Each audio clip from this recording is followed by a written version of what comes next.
Hello everyone, welcome back to my YouTube channel. आज की video में हम क्लास 11th बायोलॉजी का chapter 8 cell the unit of life का नेक्स्ट पार्ट करने वाले हैं। अभी तक हमने इस चैप्टर का काफ़ी पोर्शन कवर कर लिया है, जैसे सेल थ्योरीज़ के बारे में पढ़ा। एक तो पर्टिकुलरली जो सेल थ्योरी शिल्डिन और श्वान ने दी थी, उसके बाद में मॉडिफाइड सेल थ्योरी के बारे में पढ़ा। फिर पर्टिकुलरली हमने प्रोकैरियोटिक सेल के बारे में पढ़ा और सेल को क्लासीफाई किया हमने on the basis of their shape and size. उसके बाद में सेल वॉल और सेल मेम्ब्रेन के बारे में डिटेल में पढ़ा और एंडोमेम्ब्रेन सिस्टम के बारे में पढ़ा, माइटोकॉन्ड्रिया और प्लास्टेड के बारे में पढ़ा और प्लास्टेड के टाइप्स देखे, जैसे कि क्लोरोप्लास्ट, क्रोमोप्लास्ट, ल्यूकोप्लास्ट। फिर ल्यूकोप्लास्ट के टाइप्स देखे, तो मतलब काफ़ी पोर्शन हम इस चैप्टर का ख़त्म कर चुके हैं। और आज की वीडियो में हम राइबोसोम को करने वाले हैं। राइबोसोम और देखते हैं जहाँ तक हो पाएगा हम वो तक वहाँ तक करेंगे आज। तो राइबोसोम के बारे में वैसे तो मैंने कई बार बताया है, इस चैप्टर में भी बहुत बार बता चुकी हूँ। माइटोकॉन्ड्रिया में जैसे आया उसके बारे में वहाँ पे बताया, प्रोकैरियोटिक सेल में भी बताया। राइबोसोम सबसे पहले तो हमें पता है कि दो तरह का राइबोसोम प्रेजेंट होता है। एक होता है 70S राइबोसोम और दूसरा होता है 80S राइबोसोम। 70S राइबोसोम में क्या होता है कि मतलब सबसे पहले तो हमें ये पता होना चाहिए कि जो राइबोसोम है वो एक मेम्ब्रेन लेस स्ट्रक्चर होता है। ठीक है, मेम्ब्रेन लेस मतलब उसके पास में ऐसा कोई कवर नहीं है, मतलब खुला पड़ा रहता है वो, उसके पास में ऐसा कोई कवर नहीं है जो उसको मतलब लाइक प्रोटेक्ट कर रहा है या समथिंग। उसके पास में कोई भी मेम्ब्रेन नाम की चीज़ नहीं होती है। वो यूकैरियोटिक और प्रोकैरियोटिक दोनों में मिलता है, तभी तो हम कहते हैं कि 70S और 80S वाला राइबोसोम होता है, क्योंकि 70S वाला प्रोकैरियोटिक में मिलता है जबकि जो 80S होता है वो यूकैरियोटिक में मिलता है। अब उसके बारे में देखेंगे, एक बार ही दोबारा से बताऊंगी मैं। फिर अब जैसा कि हमें पता है, देखिए राइबोसोम कुछ इस तरीके का दिखता है। उसके पास में एक छोटी सब यूनिट होती है और एक बड़ी सब यूनिट होती है। जो छोटी सब यूनिट होती है उसको हम कहते हैं स्मॉलर सब यूनिट, और जो बड़ी वाली होती है उसको हम कहते हैं लार्जर सब यूनिट। अब जो हम बात कर रहे हैं कि 70S और 80S दो तरह के राइबोसोम होते हैं, उसमें क्या होता है, जो हमारा 70S राइबोसोम होता है उसमें जो छोटी सब यूनिट होती है वो होती है 50S, और जो बड़ी सब यूनिट होती है वो होती है हमारी ये जो स्मॉलर सब यूनिट होती है ये होती है 30S, और जो बड़ी वाली सब यूनिट होती है वो होती है 50S। हो जाता है कभी ऐसे। अब आप कहोगे कि ये बन जाता है हमारा 70S राइबोसोम। ठीक है, तो ये वाला जो होता है ये होता है हमारा 70S राइबोसोम। अब कुछ लोग कहेंगे जिन्होंने मेरी पहले वाली वीडियोस नहीं देखी कि ये तो 80S होना चाहिए, 50 + 30 80S होता है, मैथ्स भी नहीं आता। ऐसा नहीं होता, ये मैथ्स नहीं है, ये बायो है, और बायो और मैथ्स में काफ़ी डिफरेंस है। ठीक है, और सबसे बड़ी बात, ये जो दोनों सब यूनिट्स होती हैं ये एडिटिव नहीं होती। इन्हें हम कहते हैं दीज आर नॉन एडिटिव। इसमें एस रिप्रेजेंट क्या कर रहा है, मतलब सबसे पहले तो ये जो दो यूनिट्स हैं इनको हम मतलब प्लस नहीं कर सकते कि 2 + 2 4 होता है तो ऐसे ही हो जाएगा, कि 50 + 30 मैथ्स में 80 होता है तो 80 होगा, नहीं, ऐसा नहीं है। ये जो एस है ये रिप्रेजेंट करता है स्वेडबर्ग्स यूनिट। स्वेडबर्ग्स यूनिट मैंने पहले भी बताया इस बारे में, बट कोई नहीं, दोबारा बता देती हूँ। जैसे कि हमारे पास में है एक टेस्ट ट्यूब है, टेस्ट ट्यूब केमिस्ट्री लैब वगैरह में और मतलब बायो के लैब में भी देखने को मिलती है। तो हमारे पास में एक टेस्ट ट्यूब है। हमने क्या किया कि अपना राइबोसोम लिया और उसको मतलब ऐसे मिक्सी वगैरह में पीस दिया, जैसे हम सेंट्रीफ्यूज कह सकते हैं बायो की लैंग्वेज में। उसको मतलब ऐसे अच्छे से ब्लेंड करके हमने उस टेस्ट ट्यूब में डाल दिया। मतलब वो जो हमारा मिक्सचर हो गया राइबोसोम का, सेमी फ्लूइड टाइप। ठीक है, स्लरी एक बना दी हमने, किसकी, राइबोसोम की स्लरी मतलब समझ सकते हैं, थिक सा लिक्विड। ठीक है, एक तो लिक्विड होता है बिल्कुल जूस जैसा, वैसा नहीं, थिक लिक्विड। ठीक है, तो हमने उसको बना के उस स्लरी को टेस्ट ट्यूब में डाल दिया। अब हम देखते हैं कि वो कितनी, उसे सेडिमेंट होने में कितना टाइम लगेगा। सेडिमेंट का मतलब तो पता ही होगा। देखिए, सेडिमेंटेशन एक प्रोसेस होता है जिसमें जैसे कि हम पानी के अंदर अगर हम सैंड डालेंगे, मिट्टी डालेंगे, तो वो मिट्टी नीचे बैठ जाएगी। तो उस नीचे बैठने की जो प्रोसेस होती है उसको हम कहते हैं सेडिमेंटेशन। तो हमें यही देखना होता है कि जो हमारा राइबोसोम है वो नीचे कितनी देर में बैठेगा, मतलब कितनी देर में वो सेटल डाउन होगा, कितनी देर में वो सेडिमेंट होगा। और इसी चीज़ को ये जो मतलब पूरा ऐसा लाइक कह सकते हैं एक्सपेरिमेंट था, ये किया था स्वेडबर्ग ने। तो उन्हीं के नाम पे ये स्वेडबर्ग्स यूनिट हमने नाम रख दिया था इनका। तो अब ये जो है ना, ये 30s 50s ये कुछ वैसी वैल्यू नहीं है, ये वो चीज़ रिप्रेजेंट कर रही है कि वो कितनी देर में नीचे बैठे, कितनी देर में वो सेडिमेंट हुए। तो इसको हम ऐड थोड़ी ना कर सकते हैं, ये अलग चीज़ है, ये अलग चीज़ है, ठीक है, इन्हें ऐड नहीं कर सकते। तो कहने का मतलब ये है कि ये नॉन एडिटिव होते हैं। इससे क्वेश्चन नहीं आएगा कि ये क्या होता है, वो क्या होता है, बस हमें ये याद रखना है कि 70s कैसे है और 80s कैसे है। अब 80s वाले का भी बता देती हूँ। स्मॉलर सब यूनिट जो होती है 80s वाले में, वो होती है 40s, और बड़ी वाली होती है 60s। फिर से वही बात आएगी 60 + 40 तो 100 होता है, लेकिन ऐसा यहाँ नहीं होता, ठीक है। ये हो जाता है हमारा 80s राइबोसोम। तो अब समझ आ गया होगा, क्लियर हो गई होगी ये चीज़ कि 50 + 30s 50 और 30s वाले राइबोसोम को 70s बोलते हैं, और 60s + 40s वाले राइबोसोम को हम 80s बोलते हैं, ठीक है। अब यही बात हो रही है, ये हमने प्रोकैरियोटिक सेल में भी पढ़ा था कि वहाँ पे जो प्रोकैरियोटिक सेल्स होते हैं उनके पास में हमें 70s राइबोसोम देखने को मिलता है, और यूकैरियोटिक में हमें 80s राइबोसोम देखने को मिलता है। अब एक चीज़ और बताई थी मैंने, अगर किसी ने वो वीडियोस पहले वाली देखी हैं उन्हें पता होगा, जो हमारा राइबोसोम होता है उसे हम प्रोटीन फैक्ट्री भी कहते हैं। अब ऐसा हम क्यों कहते हैं, देखिए, जो हमारा राइबोसोम होता है वो प्रोटीन बनाने में हेल्प करता है, उसका रोल होता है प्रोटीन सिंथेसिस में, इसलिए हम उसे प्रोटीन फैक्ट्री कहते हैं। फैक्ट्री में क्या होता है, चीज़ें बनती हैं, ठीक है। अब जैसे टॉय फैक्ट्री है, टॉय फैक्ट्री में क्या होगा, टॉयज़ बनेंगी। पेन फैक्ट्री है, पेन्स बनेंगी। कॉपी फैक्ट्री है, कॉपीज़ बनेंगी। तो ये चीज़ होती है। अब प्रोटीन फैक्ट्री है तो यानी कि राइबोसोम के अंदर प्रोटीन्स बन रहे हैं। अब वो कैसे बनते हैं, ये हम पढ़ते हैं +2 के चैप्टर मॉलिक्यूलर बायोलॉजी वाले में। ये क्या होता है, ये जेनेटिक्स में आता है सब कुछ, डीएनए के बारे में, ये प्रोटीन्स वगैरह। देखिए थोड़ा सा बता देती हूँ। हमारे पास में डीएनए है, ठीक है, ये हमारा डीएनए है,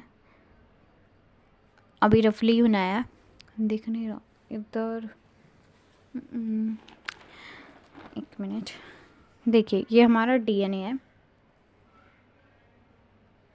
ठीक है। हमारे डीएनए से आरएनए बनता है, डीएनए से आरएनए बनता है, और इस प्रोसेस को हम कहते हैं ट्रांसक्रिप्शन। और इस आरएनए से प्रोटीन बनता है, इस प्रोसेस को हम कहते हैं ट्रांसलेशन, ठीक है।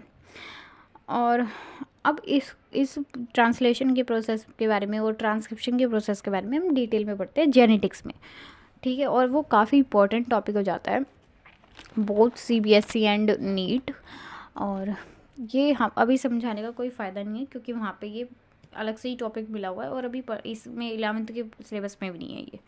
बस मैं समझा रही हूँ कि जो राइबोसोम है वो प्रोटीन बनाने में हेल्प करता है, इसलिए हम इसको प्रोटीन फैक्ट्री कहते हैं। और अभी हमने पढ़ा कि जो राइबोसोम होता है वो 2 सब यूनिट से मिलकर बना होता है। अब इन 2 सब यूनिट को जोड़ के कौन रखता है, अब भाई ऐसा तो नहीं हो जाएगा कि ये 2 सब यूनिट अलग हो जाएंगी, तो फिर राइबोसोम का तो कोई वो ही नहीं बचेगा, एग्जिस्टेंस ही नहीं होगी राइबोसोम की। क्योंकि राइबोसोम किसे कह रहे हैं हम, जब ये दोनों सब यूनिट्स मिली होंगी, तो इन्हें जोड़ के रखने का काम करता है हमारा मैग्नीशियम, ठीक है। और मैग्नीशियम में भी कौन सा आयन, Mg2+। Mg2+, यानी कि हम कह सकते हैं कि यहाँ पे हमारा Mg2+ प्रेजेंट है, इस पॉइंट पे हमारा Mg2+ प्रेजेंट है। इसको हम समझ सकते हैं लाइक फेविकोल ग्लू, और ठीक है, फेविक्विक की तरह से ये जोड़ के रखने का काम कर रहा है कौन, Mg2+। क्वेश्चन आ जाता है इससे भी कई बार।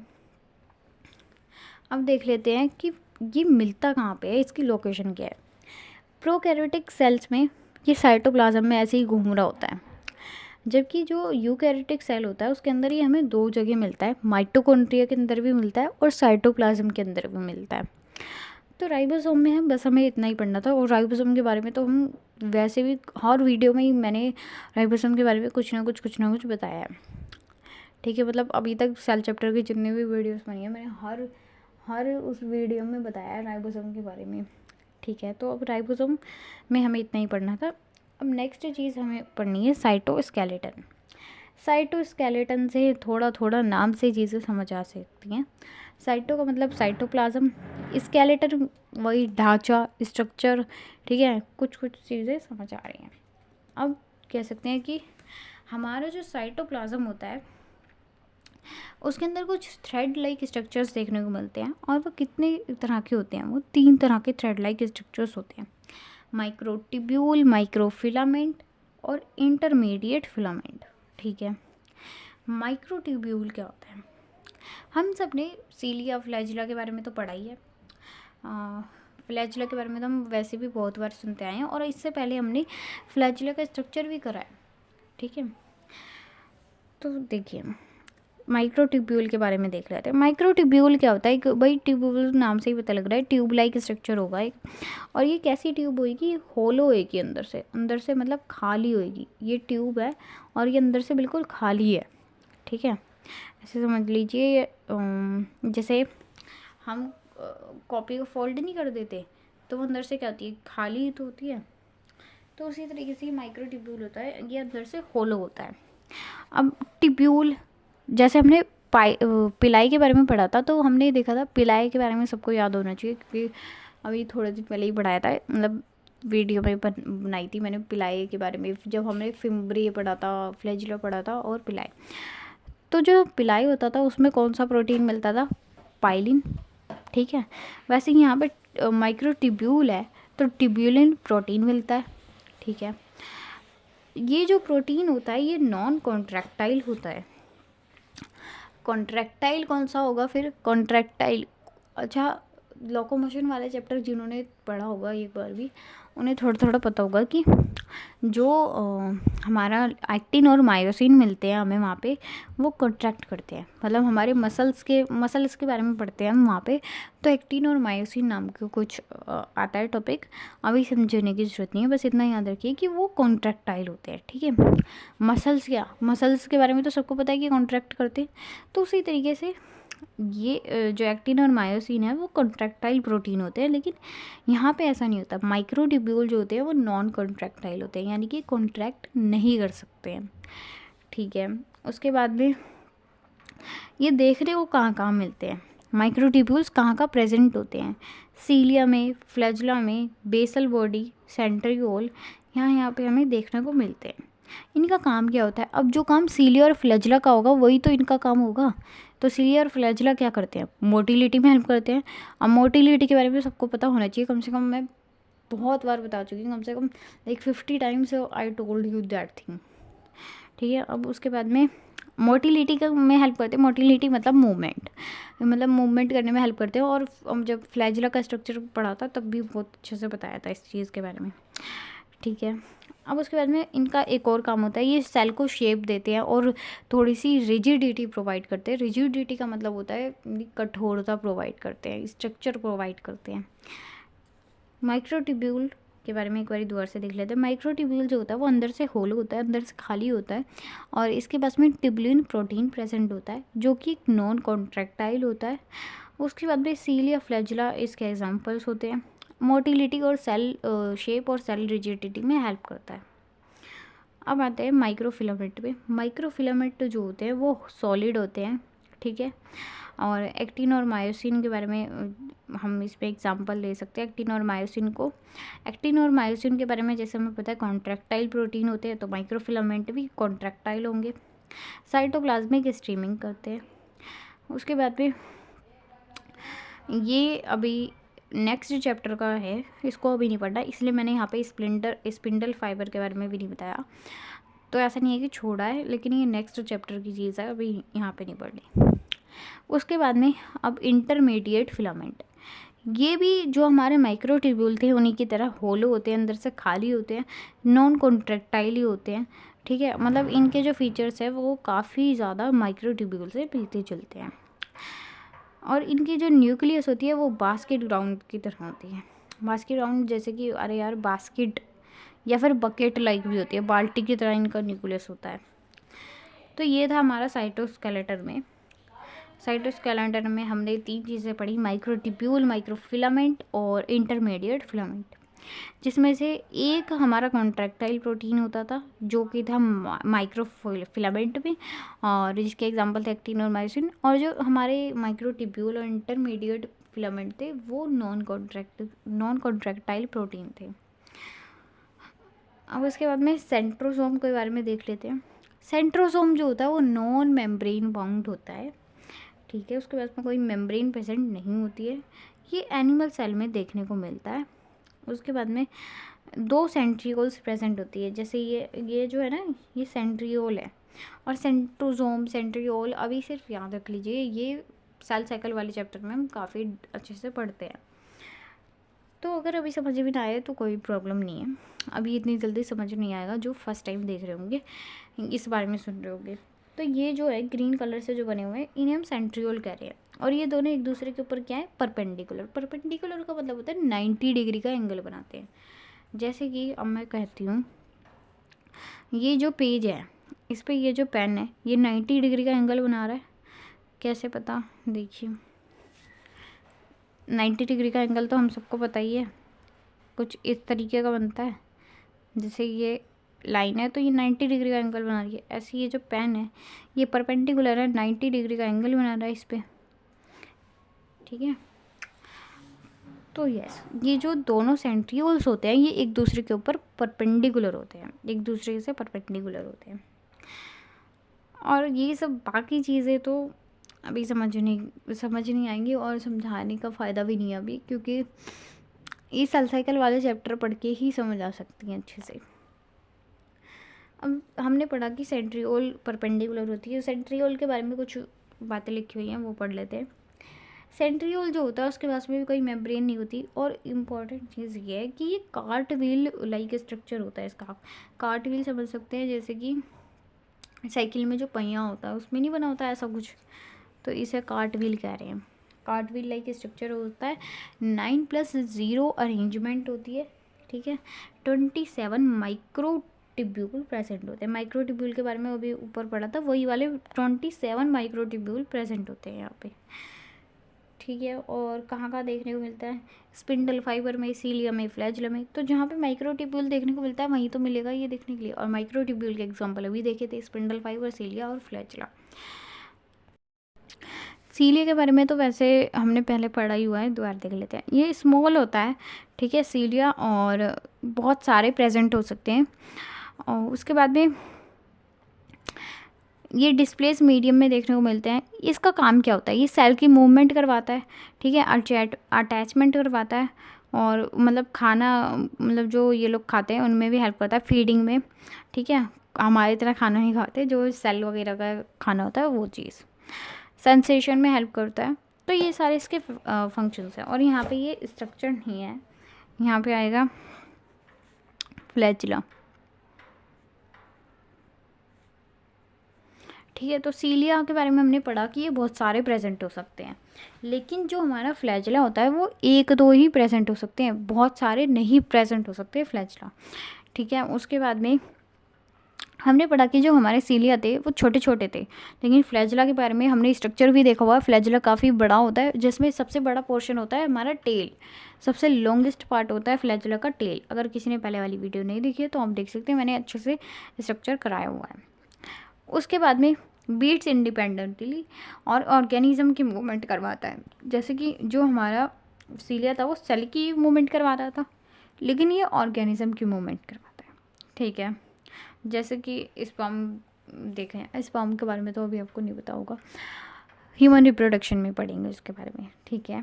अब इसके बाद में न्यूक्लियस को किसने डिस्कवर किया था, ये हमने अपनी फर्स्ट वीडियो में ही पढ़ा था, जब हमने सारी चीज़ों की डिस्कवरी के बारे में पढ़ा था। हमने प्रोटोप्लाज्म की डिस्कवरी के बारे में ही पढ़ा था। अगर किसी को साइंटिस्ट का नाम याद है तो आप कमेंट कर सकते हैं।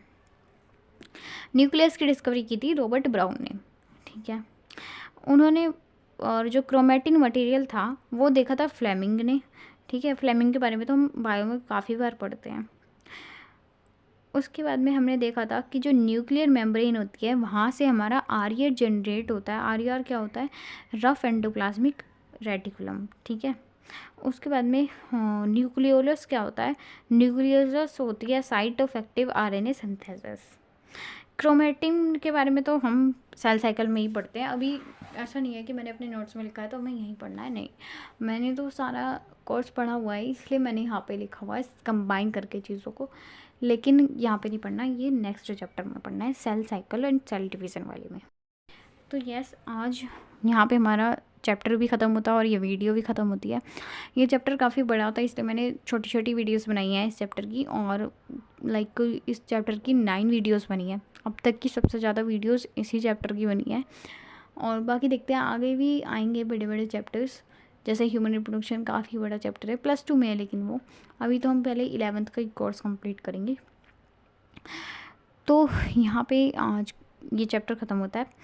मैं सोच रही हूँ इस चैप्टर का एक 1 शॉट वीडियो बना दूँ, लेकिन अभी नहीं, अभी मैं 1-2 दिन में नेक्स्ट चैप्टर स्टार्ट करूँगी, जो कि है, जो हम करेंगे अब के बारे एनिमल टिश्यू।